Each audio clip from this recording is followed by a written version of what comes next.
All right, welcome to this explainer for Kent Business College. Today, we're jumping right into the secret life of products. We're going to figure out how they win that crucial battle on the shelf today, and just as importantly, how they survive long into the future. Let's do this.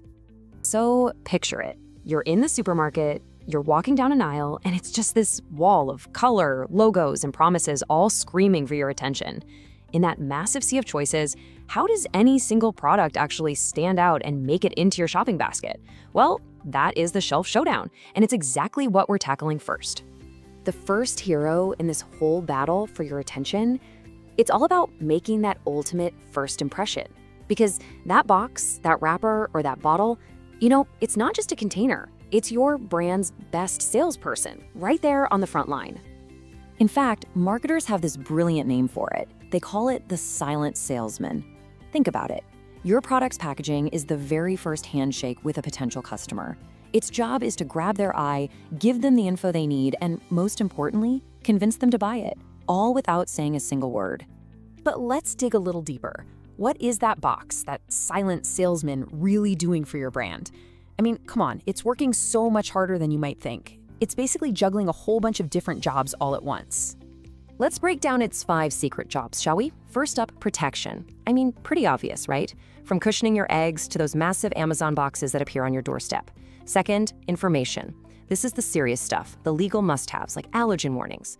Third is promotion, using iconic brand colors like Cadbury's purple to basically scream, "Pick me," from the shelf.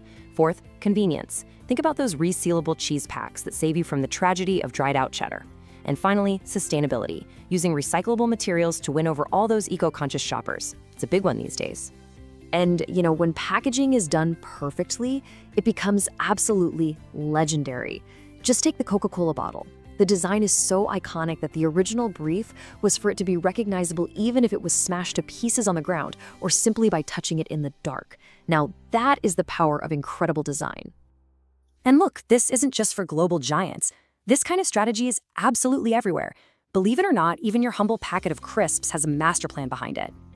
Let's look at a great UK example, Walker's Crisps. For years, they faced huge pressure from consumers over their non-recyclable packets. So what did they do?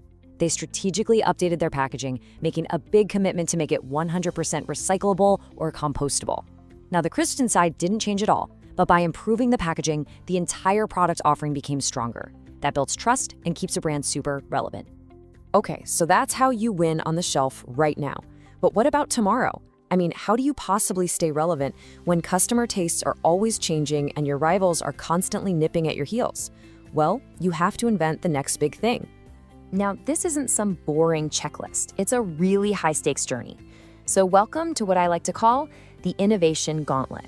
It's the whole process that turns a tiny little spark of an idea into a real product that people actually love. And this slide, it lays out the path perfectly. It's a 7-step recipe for innovation. You start really wide with tons of ideas, and then you filter them down at each stage. You screen them, you test the concepts, you analyze the business case, until only the absolute strongest idea survives to get launched out into the real world. It's like a funnel of survival. So where do these great ideas even come from?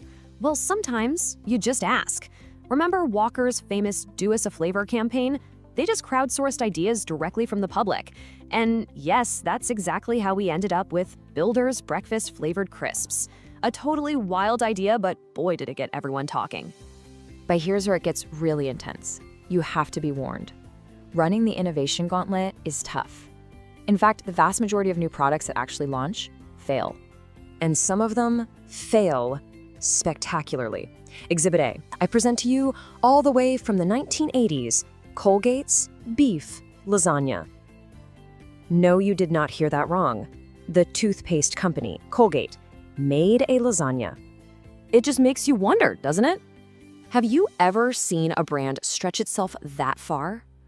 Unsurprisingly, consumers just couldn't get the taste of minty fresh toothpaste out of their heads when they were thinking about their dinner. So the lesson here is crucial.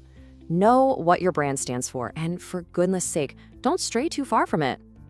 Okay, so on the flip side of that, getting it right isn't just about getting lucky. True, breakthrough success takes some serious, relentless hard work. And this number just says it all. Over 5,000.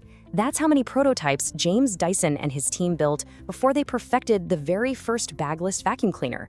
Innovation is not a sprint. It's a marathon of trial and error.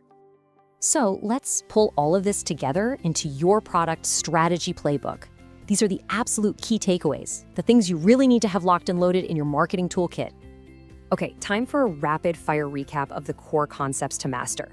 First, the product lifecycle. You've got to know if your product is in its introduction, growth, maturity, or decline to pick the right tactics. Next, portfolio management, using things like the BCG matrix to balance your stars and your cash cows. Then we have branding, which is your greatest asset for building loyalty. Of course, there's packaging, your silent salesman on the shelf. And finally, new product development, which is the absolute lifeblood of any company's long-term success. So now it's over to you. I want you to look around, at work, in your daily life, wherever. What's a problem that you see? What's a little gap in the market that you could fill? Go on, start sketching out that idea. Because every great product, from a Dyson vacuum to your favorite chocolate bar, started with that exact same question. What problem could I solve?